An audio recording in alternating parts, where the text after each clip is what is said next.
សូមជំរាបសួរពុកម៉ែបងប្អូនទាំងអស់គ្នាថ្ងៃនេះនាងខ្ញុំមកបង្ហាញពីប្រភេទផ្កាមួយទៀតហើយអាទិត្យនេះសូមផុសពីផ្កាម្ដងអញ្ចឹងនៅក្នុងវីដេអូនេះនាងខ្ញុំបង្ហាញពីប្រភេទផ្កាបរទេសមួយដែលមានឈ្មោះថា Dianthus ផ្កានេះគឺរីកល្អ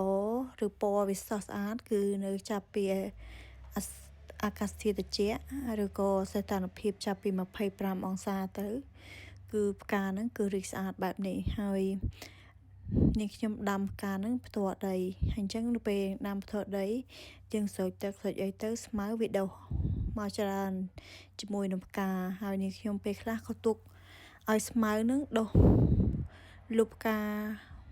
យៈពេលខ្លីដោយសារតែ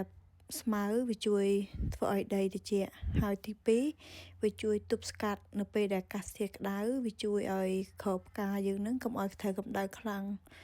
អញ្ចឹងនៅពេលដែលឃើញថាស្មៅដុះលុបខ្លាំងលើផ្កាហ្នឹងគឺនាងខ្ញុំចាប់ផ្ដើមចំណាយពេលដកស្មៅទាំងអស់ហ្នឹងដើម្បីទី1វាជួយឲ្យផ្ការបស់យើងហ្នឹងមានជីជាតិនៅចិត្តជុំវិញហ្នឹងវាអាចស្រូបជីជាតិដីទី2អាចទទួលបានកម្ដៅថ្ងៃខ្លៅច្រើនជាងមុនអញ្ចឹងណាដូចជាអ្វីដែលពុកម៉ែបងប្អូនបានឃើញផ្កាខ្លះក៏យើងអាចបេះផ្ការបស់វាហើយពេលខ្លះផ្កាដែលរួយយូរហើយគឺនាងខ្ញុំអត់បេះដែរអញ្ចឹងប្រភេទផ្កាដែលនាងខ្ញុំដាំពេលខ្លះក៏នាងខ្ញុំដាំដើម្បីតាក់ទាញគេហៅថាប្រភេទសត្វល្អិតដែលផ្ដល់ផលប្រយោជន៍ដល់សួនដូចជាសត្វឃ្មុំកន្ទុំរុយមេអំបៅប្រភេទសត្វកាច្រាំងទាំងអស់ហ្នឹងវាជាប្រភេទសត្វល្អិតដែលផ្ដល់អត្ថប្រយោជន៍នៅក្នុងសួនអញ្ចឹង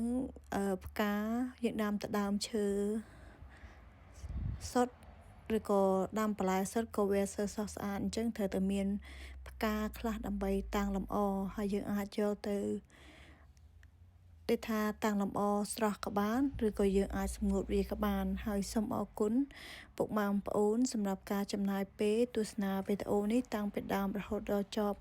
ហើយក៏សូមអរគុណសម្រាប់ការគាំទ្រពីសំណាក់ពុកម៉ែបងប្អូនតាមរយៈការជាវឬក៏ការជួយ comment នៅក្នុង channel របស់នាងខ្ញុំផងដែរសូមអរគុណ